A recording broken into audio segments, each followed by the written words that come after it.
What's up, guys? My name's Captain Stillwater, and welcome to Smite Pro League Day 1 in Review. Day 1 of the SPL just went down and brought us several highlights, which I'm sure we will be seeing again soon.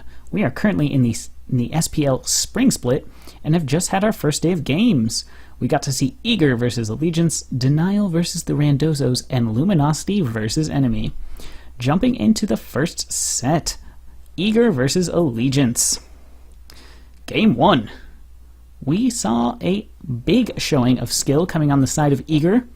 We had Divios in the solo lane on Ratatosker, showing that even given Rat's weaknesses, he can be pulled off very well in the solo lane. Running Emerald Acorn,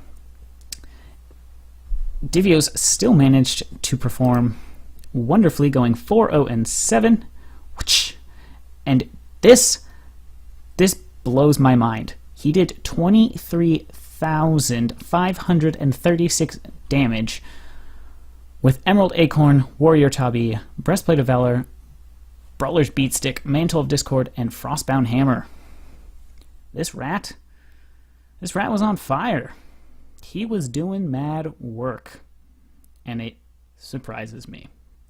We had the best on Zeus, showing that a god opposite to Ratatosker, a god with no movement speed, no escape, but sheer damage is capable of being played. Granted, if you look at his slash line, you would say, oh, he didn't play that well. Well, sure. They took advantage of the best Zeus in terms of his limited mobility.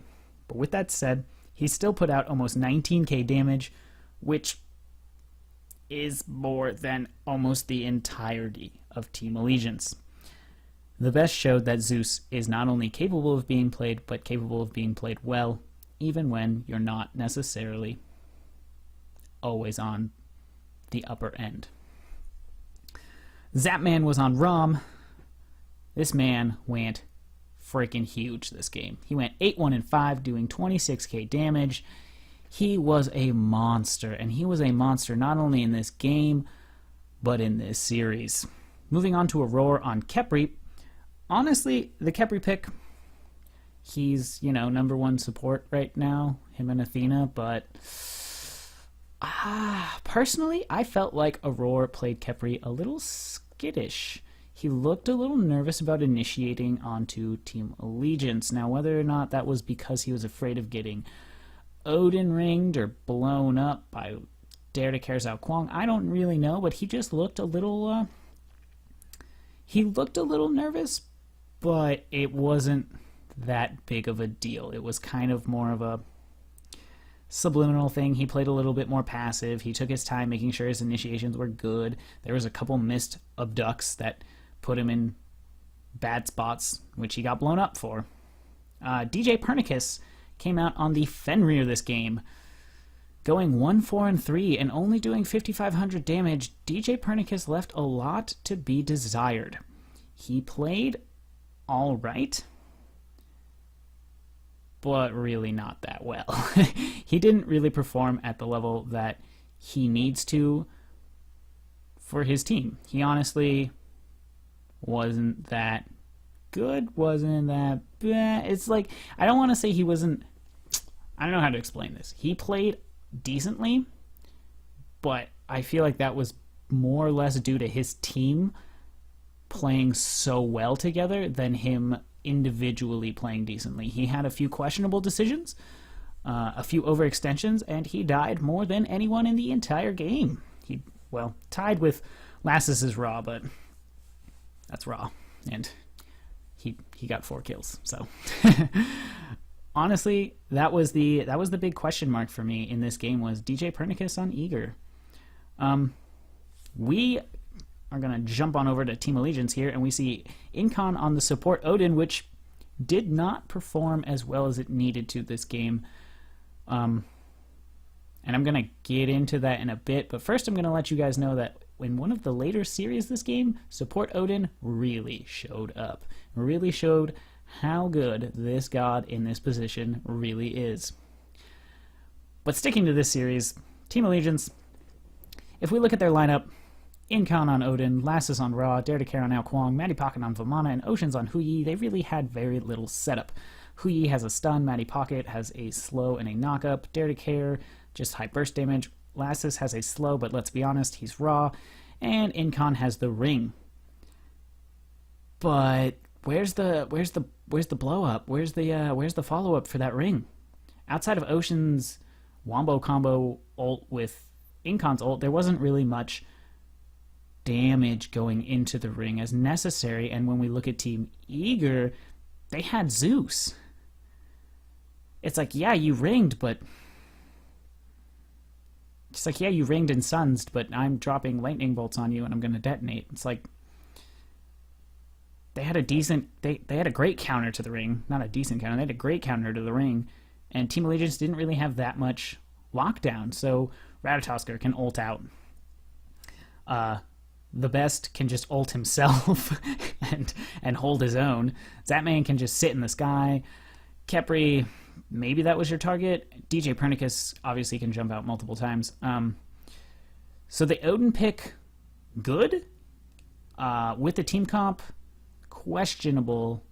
Still pretty decent, but didn't really pull through for them in this game. We saw Lassus on Raw doing alright. Damage wasn't really there, but he's Raw. He went 4-4. Kind of held his own. Dare to Care, big focal point of this team. Really like the big player on this team, the guy that everyone's expecting to go off. He did a ton of damage this game. He did 15k damage on Ao Kuang. And the reason I'm pointing out his damage is because when we go to Game 2, which he played Ao Kuang again, we're going to see a massive drop in his damage. Where's all the kills for this damage? For the amount of damage this Ao Kuang put out in comparison to his team. Okay, his team got what? 10 kills? Where was Ao Kuang's just burst finish on someone? That was a big question for me in this game. Like, where was the pressure from Team Allegiance's mid jungle? It felt rather lackluster and rather non-existent at many times. Jumping down to Matty Pocket on Vamana, 2-2-4, 19k player damage, highest on the team, very high in comparison to the majority of the game. He held his own for the most part. He was the bigger question to most people for Team Allegiance coming into the SPL was how well Matty Pocket was going to be able to solo lane. He was all right. He was all right. He struggled, but there's room for improvement. And yeah, there's not much else to say on that. We jump down to Oceans, who's playing Huyi. Now, with my review of Game 1, I would just like you all to know that I missed a good portion of the beginning of Game 1, and I had to go back and just kind of skip through it.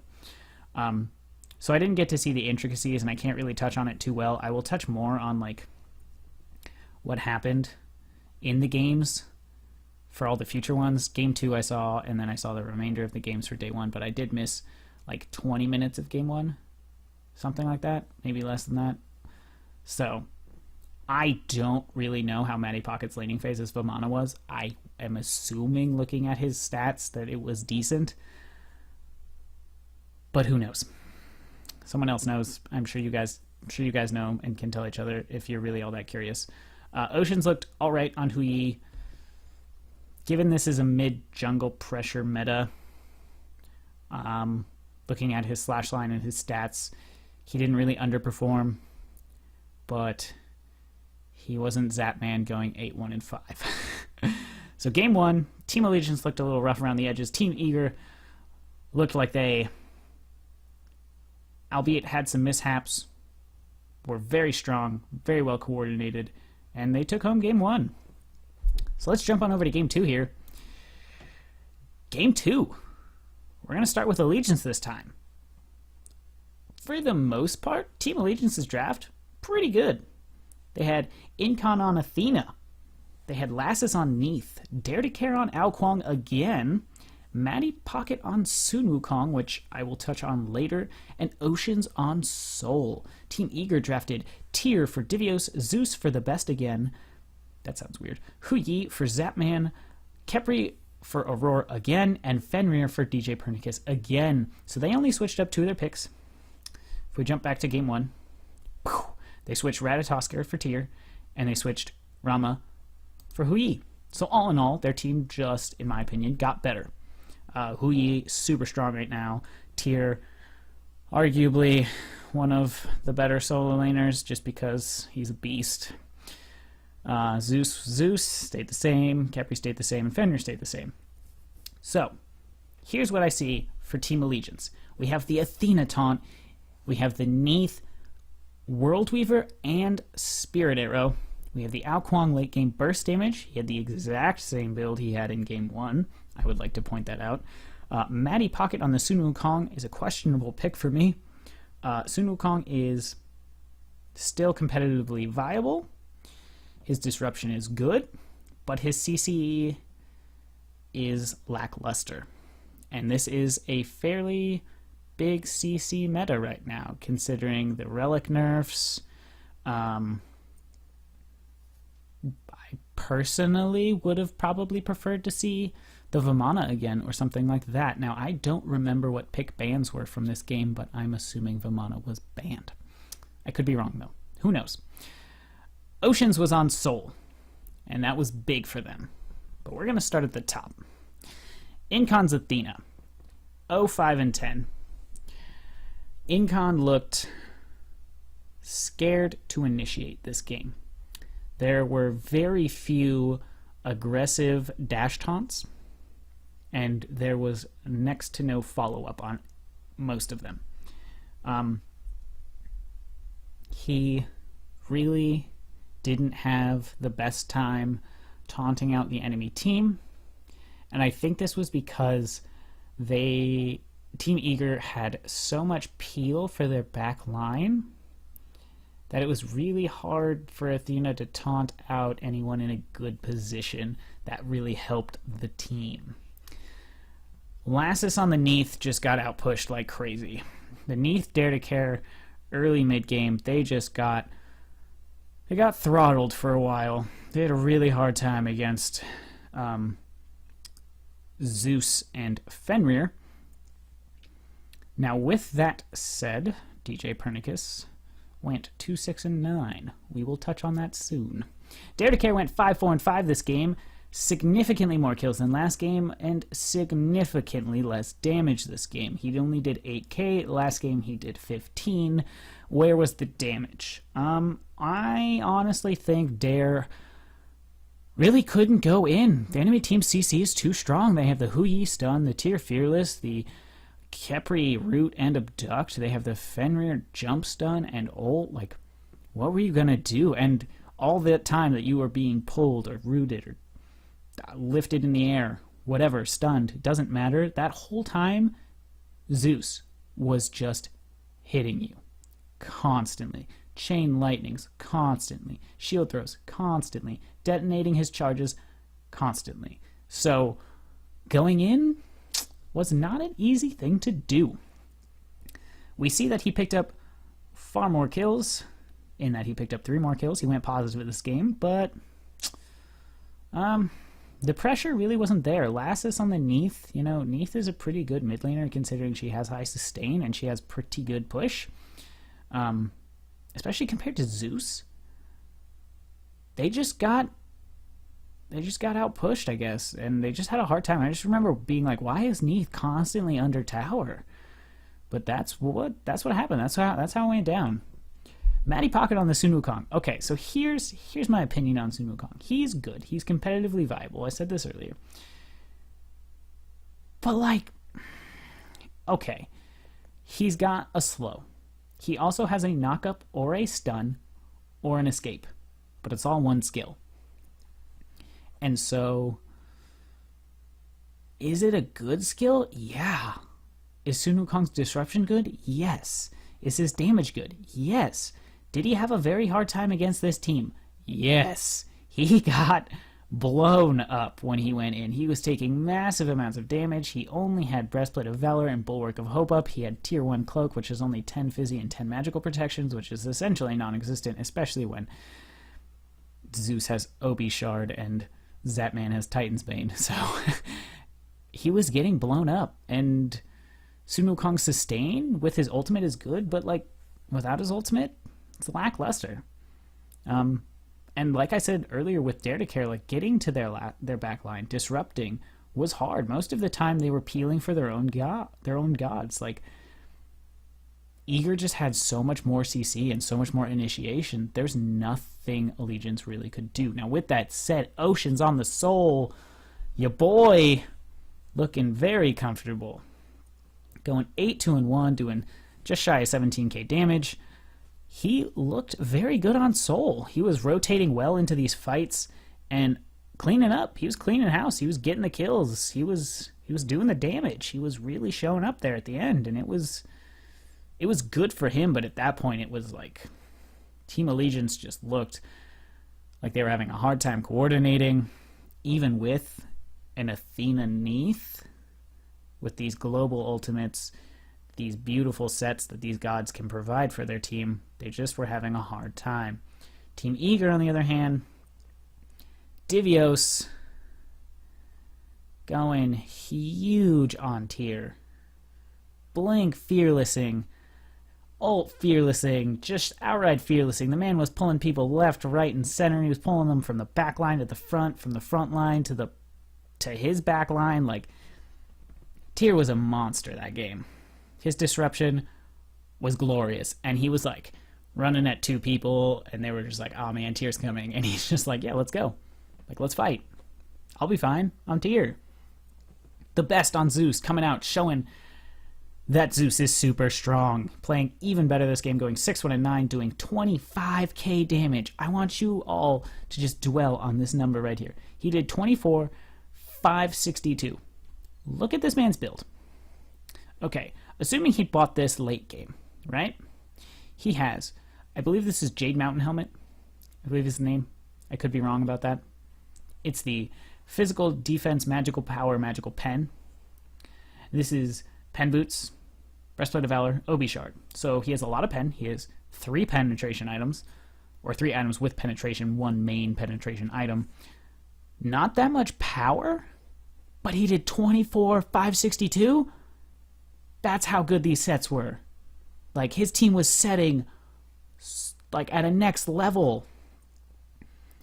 Tyr was just pulling people left and right, and then we jumped down to Zapman on Hu Yi, doing just shy of 19k damage, going 8-1-6. This man had multiple triple kills. He was on fire. This team was on fire. There were moments of absolute glory in this game from Team Eager. Aurora on the Khepri. This time,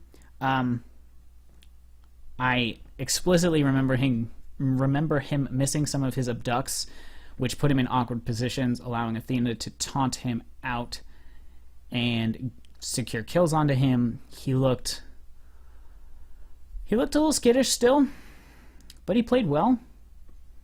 Obviously this game, Ao Kuang got more kills, so his ultimate, you could argue, was less valuable because you're assuming that Ao Kuang's going to execute, but at the same time, I don't know. I felt like he played alright. He could have played better, but considering he had a Fenrir and a Tyr, his initiation was not something he needed to do. He needed to damage reduce his teammates and peel and just save for the ult to make sure his team was always alive. As you can see, Zapman, the best, and Divios all only dying 1 time each.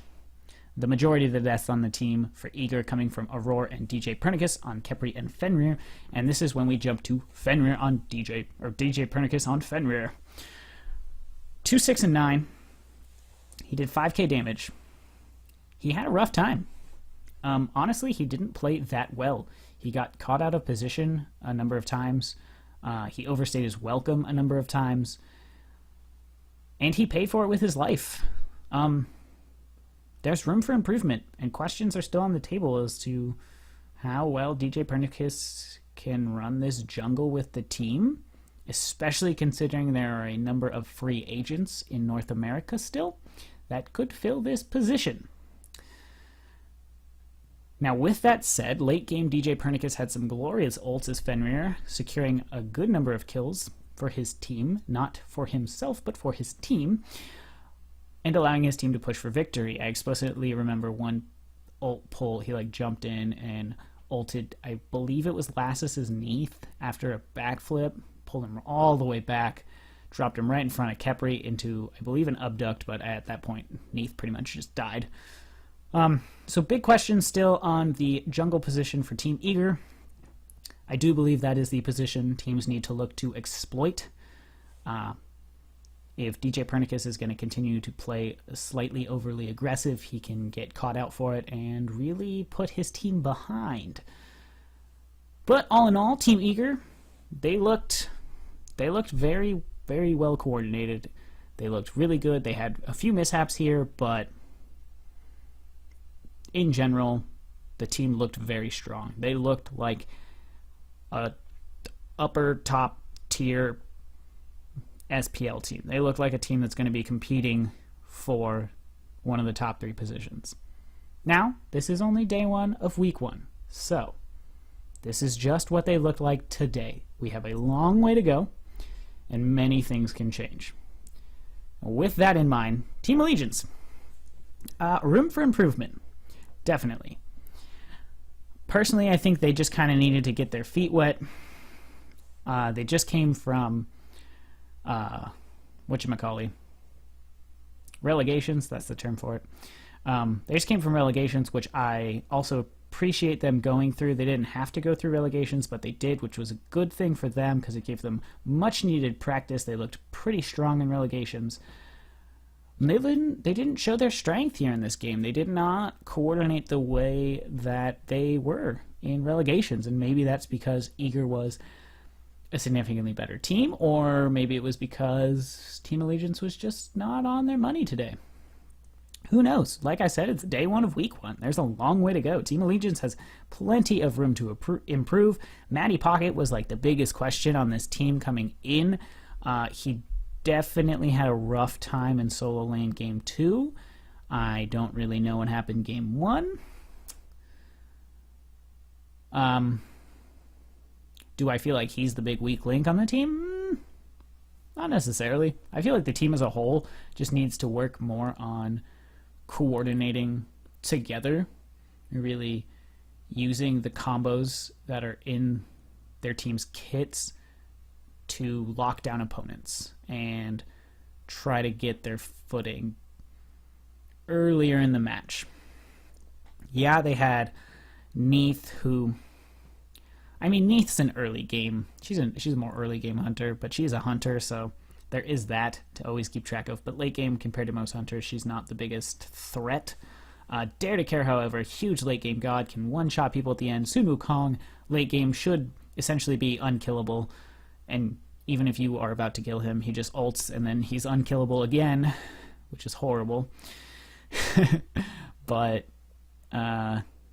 issues there. Soul came out big, and Incon on the Athena, maybe not as aggressive as they needed. Maybe they needed more poke, maybe they needed more control. I remember watching the game, and he had a really hard time getting out of lane. They were just getting out-pressured everywhere on the map. So I think Team Allegiance just needs to work more towards coordinating better with the team, and map control, having some early game presence, and, I think SPL is going to look up for them. I don't think they're just going to sit here and in the bottom and just suck it up and take it. I do expect them to bring something to the table, change up how they're approaching the game, and really look for more in the future. But there you guys have it. That's set 1 or series 1 of games, game 1 and game 2, between Team Eager and Team Allegiance. Let's jump on over to Denial versus the Randozos. Here we are at the Denial Esports versus the Randozos match review page, and as you guys can see, no match set statistics available for game 1 or game 2. I don't know how long it's going to take them to upload them, but I don't know if I have the time to wait at the moment. So, I'm going to record this. If they update the match set statistics in the near future, I will simply be re-recording this portion of the video, so you guys won't have to see this beautiful dog. Is that a dog? I have no idea. Versus the clown, which clowns terrify me, so, you know, it is what it is. But anyways, Denial versus the Randozos. I mean, I guess we should just look at how the two games went overall and then try to break it down in terms of players. I did take notes personally on who played what and how they did, so that's quite nice considering match set statistics are unavailable at the moment. Because I'd really like to be able to compare on a better level like slash lines and damage outputs, because I don't write those down because I just come to Hi-Res's esports.smitegame.com to see my match sets. But apparently they are taking a moment to be updated. I am recording this. This game was at, what, 1:30? I am recording this 6.5 hours later. So, oh, it's just 1:45 right there. I'm blind. I wasn't actually looking at the screen. I was just kind of thinking about it. But yeah, 1:45, so I started this at like, essentially, I'm 6 hours and, oh no, I'm 6.5 hours right now. Yeah. 6.5 hours after this match. Match set statistics are still unavailable. But I guess we're just going to stare at these kids and I'm going to talk to you. So, oh, well, let's just look at it. Denial versus Randozos. Boom! Denial 2-0. Randozos, however, may not have won a game, but they came out and showed some stuff. So, game 1. Randozos. They were strong. They were very strong early. They got I know they got the first Gold Fury. They had super high early game aggression, and they were very, very strong in that regard. Can we click on them? Hey! Let's just look at their roster. So, this will be slightly better, I guess. I don't know. We're probably just going to go back in a second. But boom! Here's their roster. So let's go off my notes. So, game 1, Scary D was on tier. Gars is not on the team anymore. This is awkward. This is Skilidon now, and he was on Circuit. So let's awkwardly scroll up and like hey! Their roster! Yay! Yeah, Skilidon is in jungle, and he was on Circuit. Aduro was on Raijin. This was the first time we've seen Raijin in the SPL, despite what F. said in the Luminosity enemy game, which was the set after this one. That was not the first time we got to see Raijin. You liar. Just kidding, but seriously. Back to this. PBM was on Athena, one of PBM's more comfortable gods, as we in the Smite community know, and Meerkat was on Hui. So, game 1, my notes are pretty short and pretty bland. Scary D, very strong laning phase, and he was strong in the fights because he was tier. That's not to say Scary D himself isn't good. There's been a lot of questions as to how well he can perform at this level, but in game 1, he played well. Skilidon on Circuit had very good pressure early game, but fell off late game. As Circuit, I don't want to say generally does, like Circuit, you're kind of looking to blow someone up, usually a tank, and you want to get those early game ganks in, and so Skilidon had good early game pressure, but as we'll get into, the Randozos fell off late game. Aduro, his Raijin wasn't that good, in the sense that maybe he himself is like supreme Raijin leader, but it wasn't showing in this game. He was pretty well countered. He was having a really hard time. I don't know what else to say. We have seen Raijin, or we saw Raijin in the Luminosity enemy game be played pretty well. So in this game, I think it was an underperformance on Raijin that was pretty well countered. And we did PBM already, right?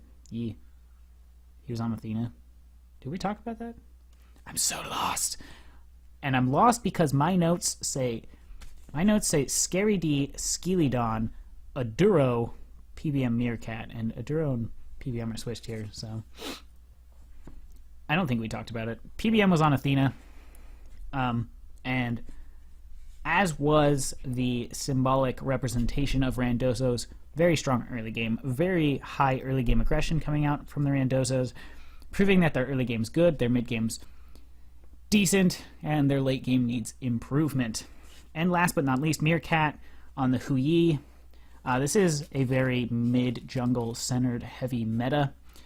So for an ADC to come out and have a big impact is like a good thing. I'm not saying ADCs don't have an impact, but you're generally looking to have a big advantage early, which is something the Randozzos were, in my opinion, oriented towards.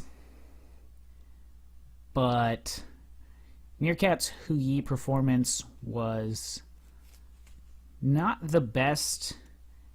It wasn't like the worst, but he had little presence in terms of the fighting, especially since as an ADC you tend to rotate like towards mid-late game, late game, and the Randozzos had really fallen off at that point. So let's jump back. Maybe no. I keep hoping that every time I like load a different page and then come back, we'll have match set statistics so I can actually talk about stuff. But nope. So let's jump on over to the roster of Denial. So Benji in game 1 was Amaterasu. Masked. See, my list is not the same as this list, but you guys are going to have to live with it. Masked was on Kali, the late game hyper carry. Mace to the face was on Giannis. Shadow Q was on Kumbhakarna, one of my favorite gods, and Vedium was on Medusa. Overall, Denial was pretty aggressive in the jungle. They found themselves in the enemy jungle for a good majority of the game. Even though Randozzos had a stronger early game, they were stronger in the laning and what skirmishes and team fights occurred in the earlier stages of the match, but Denial was very aggressive in the jungle.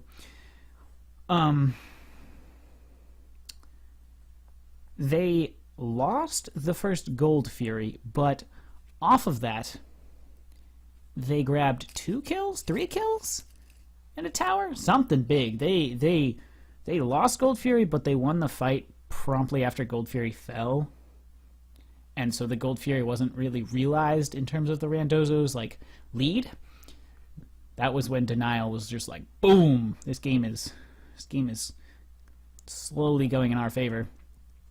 And Denial overall just super strong late game. Obviously, the team was Amaterasu, Kali, Giannis, Kumba, and Medusa. Medusa's early game. Giannis is mid-late game, where he just shotguns people and does stupid damage. Amaterasu's late game, and Kali's late game, and Kumba is just Kumbhakarna.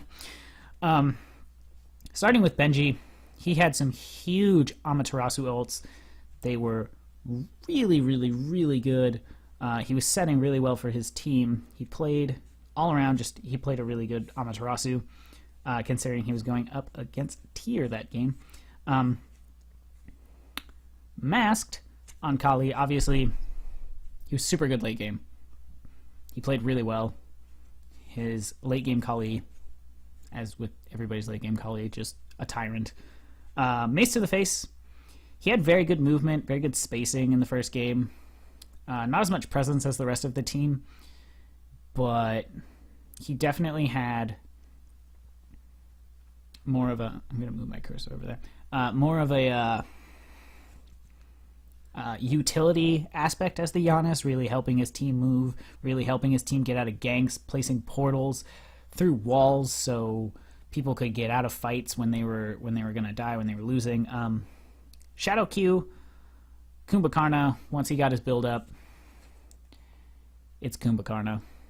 Him, Shadow Q, and Mace to the Face were coordinating extremely well in both games, in that they played Giannis and Kumba in both games. They were just like, Giannis would just like throw up a portal and Kumba would like portal through to the back line and then yawn and put everybody to sleep, and then, oh, it was nasty. Some of those moves were nasty. So super strong late game coming out of Shadow Q. And Vedium on the Medusa, Randozos, like I said, had the early game pressure, the early game lead. So as a Medusa, you thrive in the early game because you kind of have one-click push with your acid spit spray stuff. I don't know what the skill's actually called. I apologize for that. But so he was relatively passive for the majority of the game. He didn't really have that big of an impact, but it's not like he played poorly. So that was game one. Denial took that. Randozos looked good early. Denial kind of came on after the Gold Fury fight. They lost the Gold Fury, but they won the fight afterwards, and they slowly built their lead, and then it kind of just snowballed from there into late game, where Denial took game one between Denial and Randozos. My match statistics are still not here. Game two, match statistics still not here. So game two. Roles were slightly reversed, as Denial came out with a strong early game, realizing in game one that the Randozos had the majority of their lead that they did have for a while, and the majority of their pressure. And what hurt Denial the most was the early game. So they came out with a more early game oriented team, and they had very strong early game. And even better than the first game, they had huge team fight presence in game two. So let's click on Randozos, head over there, and scroll down for the majority of the team. Yep, nope. Okay. So for Randozos, Scary D was on Bologna. Skeleton, who's not shown here, was on Thor. Aduro was on... nope, that was first game. He was on Poseidon this game. PBM was on Emir, and Meerkat was on Kronos. So they ran a Kronos ADC. Poseidon mid, Bologna in the solo lane, Thor in the jungle, and Emir as your support. So Scary D, he played well. He was going up against Vamana. Benji was Vamana this game. He had minimal late game presence, really. As Bologna, you're really looking for someone, or your Bologna player, your solo laner, to really, I guess you could be jungle Bologna, but whoever's playing Bologna, they really need to come online when they get their tankiness up. They really need to be able to go in, harass, do a lot of damage, set with the ult, really have that presence, and use the disarm well. Not very many people have been talking about the disarm in this meta because it's, I don't know, people are like, oh, now that like crits aren't really a thing, disarming, albeit good, isn't as necessary, but it's still a huge deal, especially when you're going to disarm.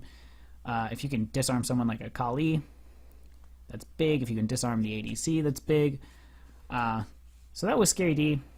Skeleton, Thor, he played decently well early game. He was going up against Thanatos.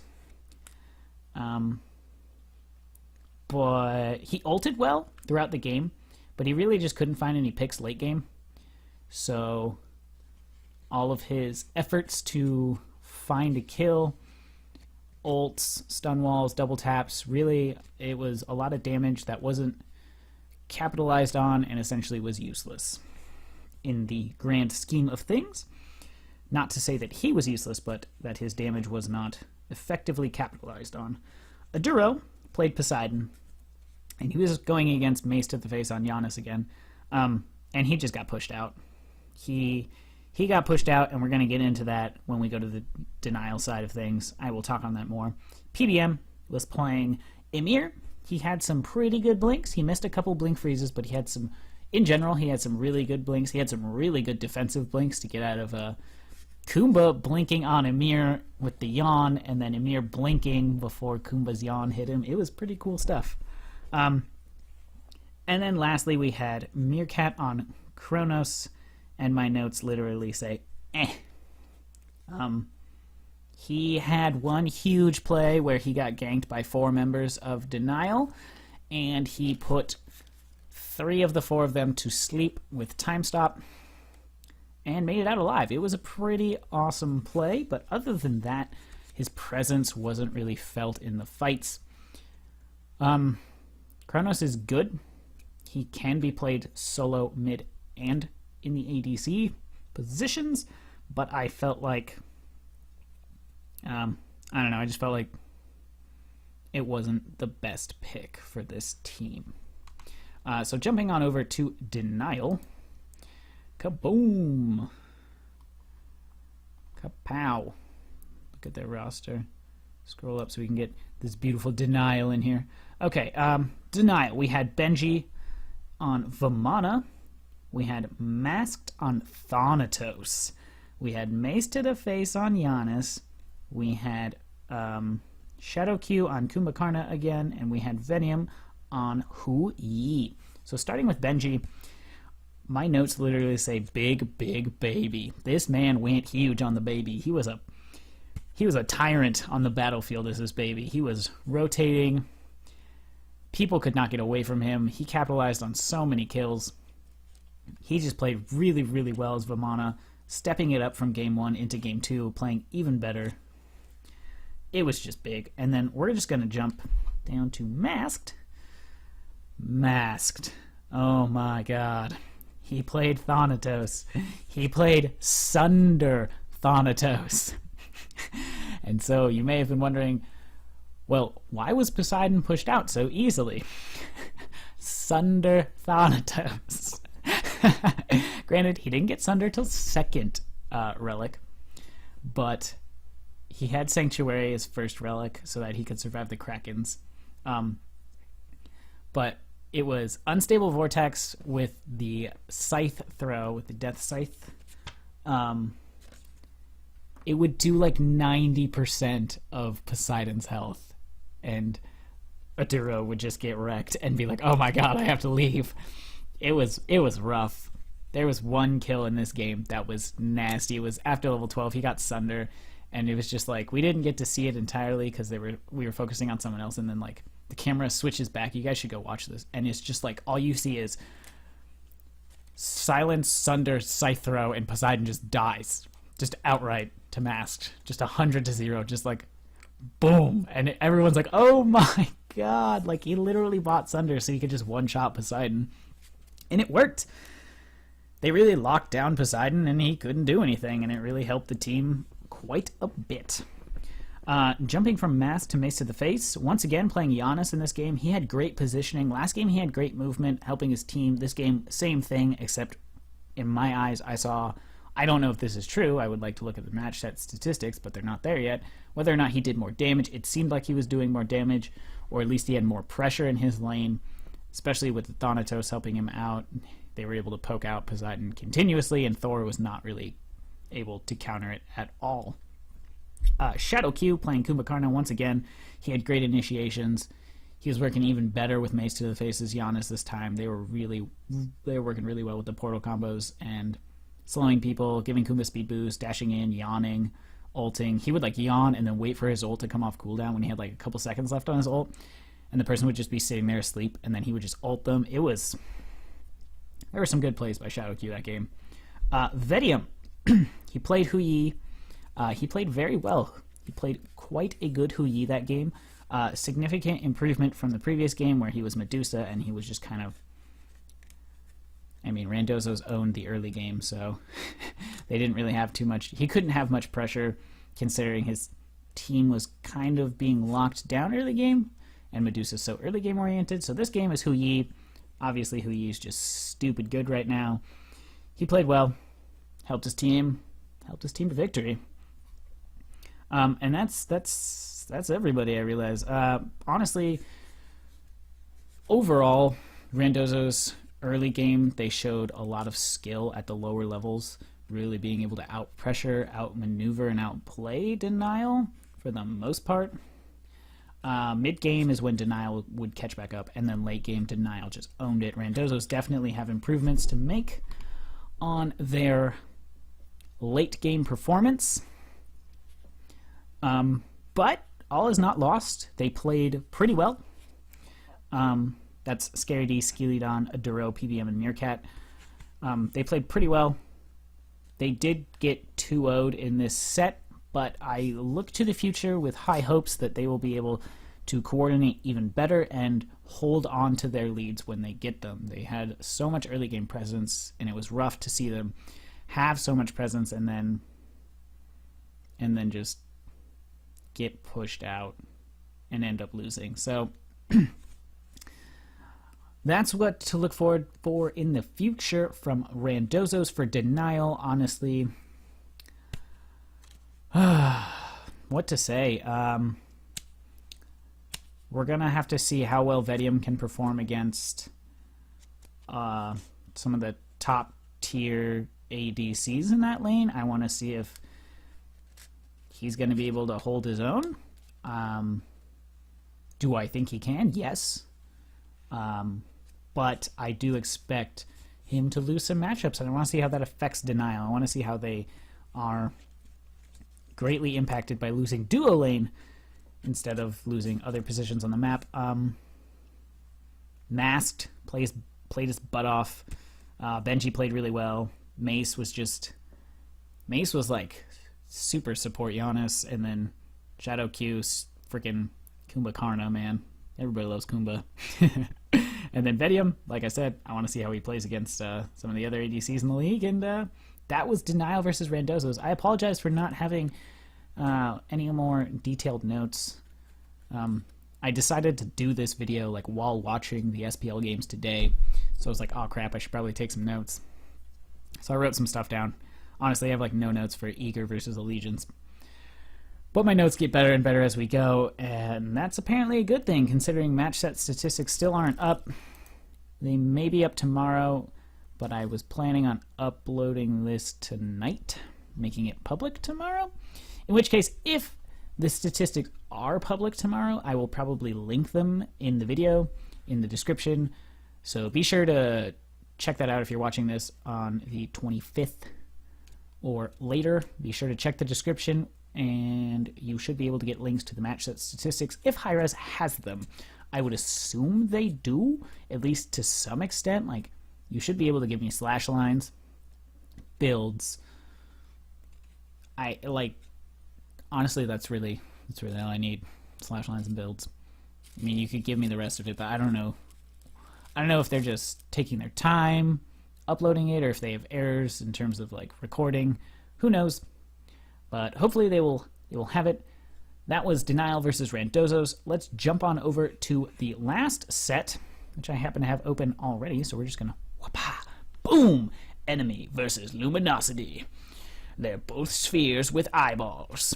It took me a long time to figure out what this was, by the way. I was like, what is that? A picture of... I understand it now, but I'm going to let you guys figure out what it is for yourselves if you don't know. So this is Woony Tunes, for those of you who don't know. And this is Pain Devion's new team. He split... Okay. What was their name? They were enemy, right? They had like the old enemy team split and formed... Denial, right? Denial and Denial and enemy. This was a huge set. The first game was astounding. Like, everybody was blown away. It was like, what is happening? This game is crazy. It all happened so fast, which is in complete contrast to Game 2, because Game 2 was the longest SPL game in the history of SPL. It was literally like 75 minutes or something like that. Something retarded. It was ridiculous. Like, we passed like the 40-minute mark, and just the teams were literally going 1-for-1. It was ridiculous. We're going to get to that. Flip my notes. Let's go here. Luminosity versus enemy, or enemy versus Luminosity. Game 1. Luminosity opts to pass on a ban. I don't know why. I feel like it was just because they had the bans at the time were consisting of what they wanted to ban. They essentially didn't, I guess, like their perspective was, oh, we don't need to ensure there's anything else. Like they didn't think they were going to get countered. And game one was ridiculous. It was absolutely ridiculous. So we're going to take a look at enemy first and then luminosity. So scroll on down here. Oh my god, wait, are there date played? No, this is nothing that I'm even remotely concerned with. Alright, well, let's jump on over here. So Verizial, game 1 was O'Willix. Marauder, game 1 was Bologna. Chaos, game 1 was Zeus. Panda Cat, game 1 was Hui, and Pain de Vion was Odin. So, we saw the Odin support come out from Team Allegiance with very little success. Here we see it come out for enemy with much the opposite result. So that was enemy. I don't want to talk about them yet. I want to just introduce who was playing what god, and then I'm going to talk about it because this game was just ridiculous. We have the Boosh on Isis in game 1. We have Snoopy on Osiris, Barracuda on her, Jeff Hinla on Athena, and Andinster on Thanatos. So you have Isis on her Athena, right, at the start, and you have Osiris, Thanatos. So what do you think Snoopy and Andy did? Well, they invaded, of course. They're Osiris Thanatos, and they're beastie, and the kids they're playing are essentially rookies. Oh, I realize you can totally see what happened right here. That's what we're getting to. They got wrecked. They invaded, and Andy died, and Snoopy did not get the return kill for, I want to say Verizial was the one who was almost dead. And Snoopy almost died. So then Andy died right off the bat. And then Andy gets back, gets to lane, and immediately gets picked off a second time. He's now 2 levels back. Enemy, game 1. My notes, early kills on Andy. Boom. And their plan, enemy's game plan here, game 1 was to focus down Jeff Hinla. So, Luminosity, they had a really weak early game. Like, they had an early game oriented team, and they got picked off, and they got wrecked. Snoopy, game 1 on Osiris, the failed invade was huge. And then, honestly, in lane, he got outplayed. He got outboxed by Bologna. Marauder's Bologna just... Every time we'd pan over to the solo lane, you'd just see Marauder just constantly attacking Snoopy, and Snoopy having a hard time really holding his own. Andy, honestly, obviously, he got picked off during the invade, and then he just continued to die. He did not have the best game 1. Boosh, he missed a number of spirit balls that I'm not going to say... They weren't spirit balls that were like, oh, you need to hit that spirit ball. They were like, he was throwing spirit balls out to try and make plays, to try and protect people. They weren't landing. He was having a hard time. Obviously, Thanatos, or Andy on Thanatos, was getting picked off, so... Even though Isis usually has early game pressure, Boosh was having a hard time considering it was like 1v2. Jeff playing Athena, he had little aggression, little aggressive poke. He was going. It was Athena on her laning against Odin and Hui. So obviously, Odin can ensure that the lane clear is essentially instantaneous, and on her can't, and Athena can't. So like, On her, Athena have really good early game pressure, but they were getting out pushed, which was a big deal. And then Barracuda, I felt like On Her was a reserve pick. It was a safe pick in my mind because the Odin had already been picked, and knowing that Barracuda probably was just like, give me a god with a jump, and I believe Hui was already taken. And so he went On Her. With that said, Barra had some missed ults that game. I feel like he was just trying to make plays happen, considering the rest of his team was really having a tough time, and he wanted to try and, you know, make it up to his team, like keep his team in it. All in all, Luminosity, very rough early game. Marauder on the Bologna, like I said, was out laning Osiris, Snoopy's Osiris, Owilix, Verizial's Owilix, huge impact. This man himself, I apologize for that. My voice is fading, apparently. He had a huge... Oh my god, my voice is just gone. I'm going to drink water.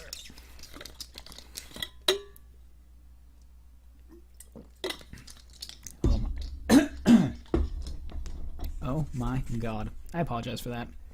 On occasion, my voice just kind of gives out because it wants to. But like I was saying, Verizial's Owilix, huge plays. There's one big play. My voice is just messed up. Oh my lord. One huge play he made. Jeff was backing. He was running back at the tier 2 in mid lane. I believe it was the tier 2. I could be wrong. It could have been the tier 1. Actually, no, it was definitely the tier 1, wasn't it? Now I don't remember, but it was at the tier 1 or the tier 2. Either way, Verizial throws Suku through the wall, right? And it hits Jeff, and it pops Jeff up, and Verizial ults him back, and then Pain de Vion ults to keep Jeff there. Honestly, Pain de Vion's Odin as well, huge plays, ringing constantly. They were just they approached this and were like, we're gonna kill Jeff Hinla, and that's what they did. They constantly killed Jeff. They were just focusing down the support. That's what they did. Chaos came out on Zeus. We're on the wrong team. I realize that. Don't worry. I'm paying attention. Chaos came out on Zeus and just did big damage, you know. He played Zeus how he needed to be played. They had Hui, Odin, and Zeus and Bologna, so they had huge AoE ults. Obviously, Bologna's not as important, but they were just dropping rings, dropping the suns, dropping the lightning. Kills. That's what happened. Kills. Panda Cat came out. Sorry, Pain de Vion. Panda Cat, Hui came out. Decent game. Played well. I wouldn't say exceptionally, like, oh my god, best Hui ever, but he played well. He did what he needed to do. And the team overall just had great synergy. They got their little bit of a lead in the early game, and then they just crammed that lead down Luminosity's throat. They just went all out. Push to win. We have this. Go, go, go, go, go. We're not afraid of these guys. Let's win this game. And that's what they did. They won that game super fast, which was crazy because game 2, ridiculous. Game 2, Marauder. Marauder was on Vamana. Verizial was on Serket. Chaos was on my man Vulcan. I love Vulcan. Pain de Vion was on Odin again, and Panda Cat was on Soul. Jumping over to Luminosity. Boom. Yeah, man. Boosh was on Raijin. Snoopy Evanman Jones was on Bologna. Barracuda was on Her again, which I was very interested by, considering it, in my mind, it wasn't the best pick. But he played a much better game too. We'll get to that. Jeff Hinla was on Sobek, and Andy was on Kali. So, game 2. Snoopy. Snoopy apparently has trouble laning. This is news to me. I didn't know he had. I didn't know he was going to get outboxed this much. He was Bologna fighting Vamana, who, Bologna's a bully. Osiris is the biggest lane bully, and Bologna's like the second biggest lane bully, and he had Osiris first game and Bologna's second game. And he got outplayed. He had a weak laning phase, and he died too much late game. And when I say late game, I mean 30 minutes to the 70-minute mark. He just died too much. Deaths were well over a minute, so he was out of the game for a while. He had, at the time F. asked for it and it was displayed, Snoopy had the highest death time, like time out of the game because of being dead. Andy Colley, he was good. He played really well. But the problem is that Virizial was on Circuit, and once it got to late game, Virizial's entire job was to just kill Andy, and he was just exclusively ulting Andy, and it was working, because if you time your Circuit ult to hit shortly after the Kali ult starts, and you guys just poop on Kali, Kali's a one-shot, but she's immune, but the poison lasts usually 1 to 2 ticks after the immunity drops, and Kali will die unless she kills her target. Boosh was on Raijin, and he just got outpushed. Honestly, he just got outpushed by Chaos's Vulcan, who had amazing poke. And for the first half of the game, he had pretty good ults. For the back half of the game, he was missing some of them. He missed actually a lot of them. I'll be honest, he missed a lot of them. And Enemy could have won that game significantly sooner if he was landing them more. Mainly, he was like, Odin would ult.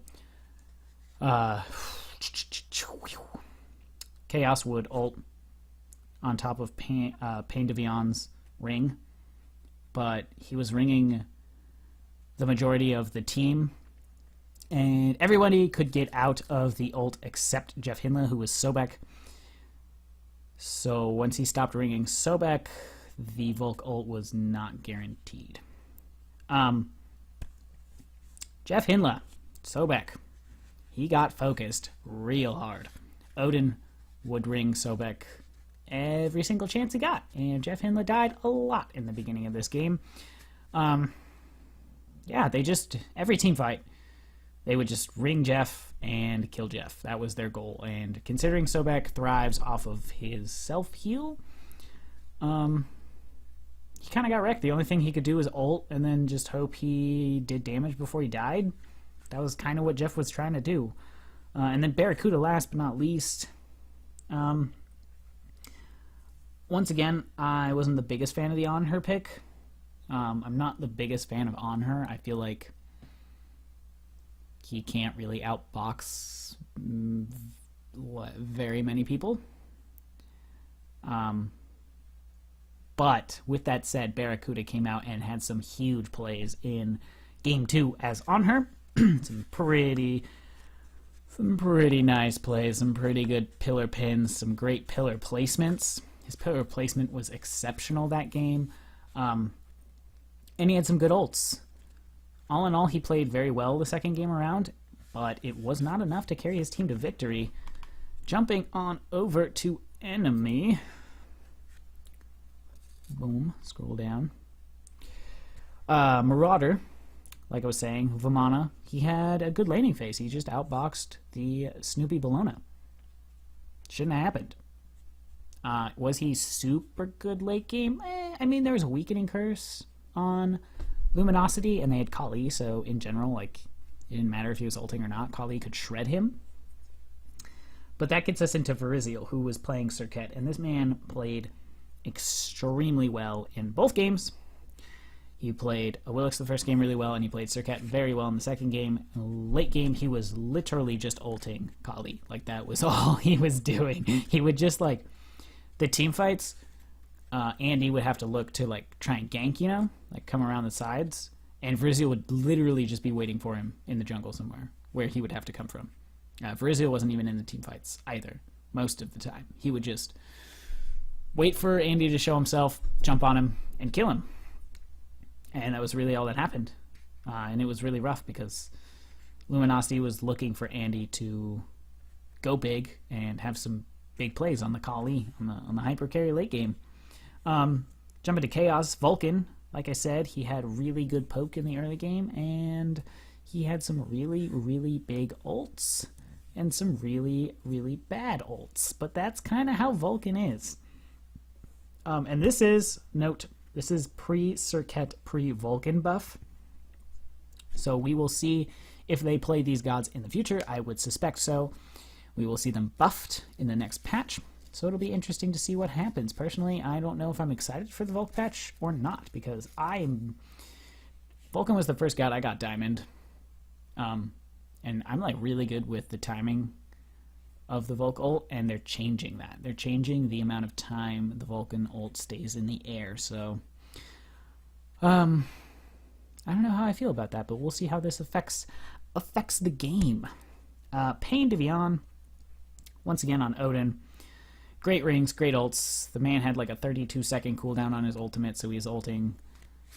The man must have ulted a bazillion times that game. Rings were constantly dropping, and he was for the majority of the early game, he was just ringing Sobek, just ringing Jeff Hinla. They were getting kills. There's nothing Luminosity could do about it. Late game, he was throwing them out a little bit more willy-nilly because they were on cooldown much faster, and ringing Jeff was no longer a guaranteed kill considering late game Sobek's so tanky. So he tried ringing the other members of the team, but they all just jumped out. So most of the rings were not realized, but I would say a good number of them late game were used against Snoopy's Bologna to really lock him down and get kills on him. And that drops us off with Panda Cat playing Soul. He did some nice quality damage, but that's kind of Soul for you, especially since this game went so long. People were capable of buying, Tahuti, Spear of Deso, Soul Reaver, and then Soul would just pop her Stellar Burst, and it would do, 80% of someone's health, something ridiculous like that.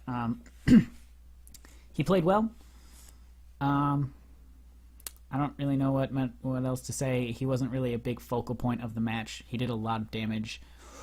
There was a point where he was the only...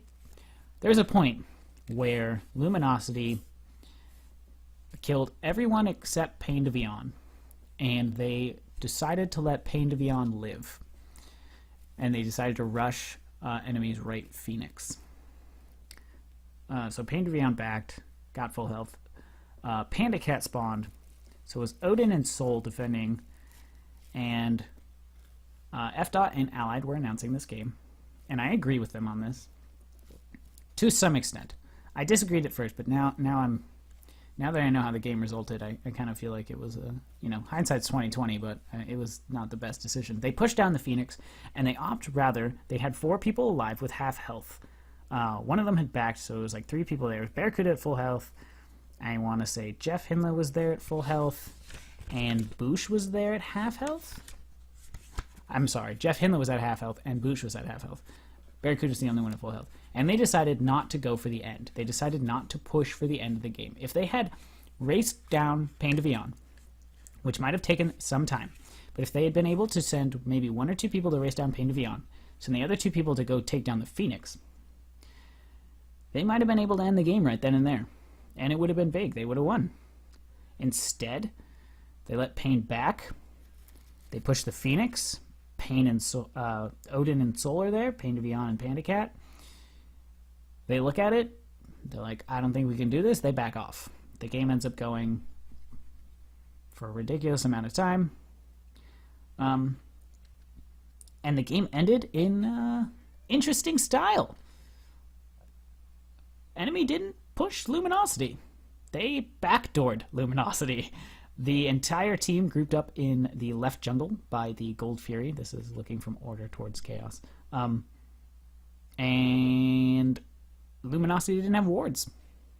They had been outwarded after the last team fight, and enemy noticed that, and they ran straight up the left side of the map, dropped a ward, so I believe it was Marauder could teleport. I could be wrong about that. Someone teleported. And then they literally just ran past the left side Phoenix into the Titan and killed the Titan. And that was game. That was how they ended it after like 75 minutes. So, it was a huge deal to go from a team that was expected to get 2-0'd by Luminosity, by Looney Tunes, by the team that everyone has been referring to as the #1 team in North America. It was a big deal to win both an early game and a late game. Like they won both ends. They won both sides of the coin there. So Luminosity definitely has work to be done. They looked a little confident. They looked a little cocky, maybe even arrogant. They looked like they were like, well, Snoopy's just going to hold his own, Barrett's just going to hold his own, Jeff's going to be super aggressive, and Andy and Boucher is going to win the games. But that's not what happened. Especially not first game. That is definitely not what happened. And the second game, it was surprisingly even. Enemy came out and played surprisingly well. But with that said, I do feel like Luminosity came out and underperformed big time. Is game 2 up? No. So Enemy, good things. They're looking good. They're looking strong. Luminosity probably should have banned the Odin. But with that said, Enemy, most of their bans were focused around Andy. They really wanted to shut down Andy's ability to play the common junglers, force him into something harder. That's why Luminosity picked up Kali early for the second game in the picks bans. But yeah, Luminosity, work to be done. I definitely wouldn't say like, oh, Looney Tunes is no longer the #1 team in North America. I still do believe they are probably going to be #1 in North America. I think they just need to batten down the hatches, realize this is SPL. They're not playing scrims. They're not playing ranked anymore. They've been in the off season. It's time to get back to work and really, batten down the hatches and get to it. For Enemy, I think they came out and they performed very well. I hope they don't let this victory, this 2-0 victory over Luminosity on day 1 of week 1 go to their head, because they got a long way to go. And there are a poop ton of other extremely strong teams in North America. North America is very, very tight right now. It's very close, and so neither team here should just take this as a definitive representation of how they're going to perform. I expect to see Luminosity come out in the next couple of weeks and throw down some serious picks bans, to come out as serious as possible, to pick the best teams as possible, to not pick these teams that they think might, I don't know, give them some cheeky advantage. I expect to see them come out and be like, okay, no more jokes, no more screwing around, let's do this. And I expect to see Enemy come out and try some cheekier things. I mean, they did try some cheeky things. Not really. But I expect to see them come out and perform well. So best of luck to both the teams in the future. And that concludes... Can I click on that? No, I cannot. Can I click on that? Click on that. That concludes our analysis of day 1 of the first week of SPL. Denial going 2-0 over the Randozos. Enemy going 2-0 over Luminosity, and Eager going 2-0 over Team Allegiance. All 3 games were sweeps in that one team won both games. I would not say they were sweeps in that they were easy for any team, honestly. I would say Eager had the easiest time, but we'll see how all these teams perform in the future. We have yet to see Envious or Soar play in day 1, and we have yet to see any of the European teams play. They will be playing throughout week 1 and week 2. We can jump to the schedule here. Is there no schedule?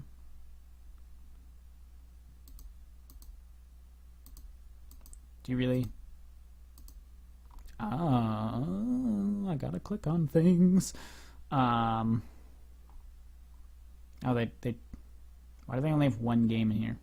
They just happened to put Eager versus Envious's game up. I guess that is a pretty big game. Hi-Res, please update your website.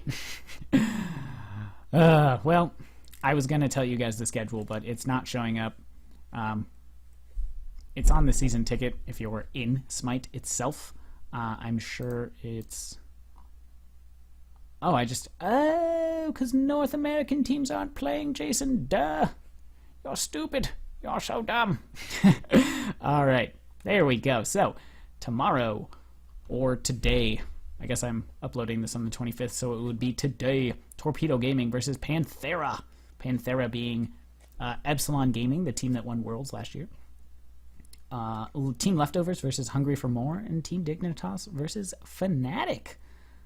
Those will be some interesting games. Stay tuned. I will be doing reviews, most likely, of every day of week 1, and then after that, I will be doing reviews of the weeks more vaguely and more generally as they go.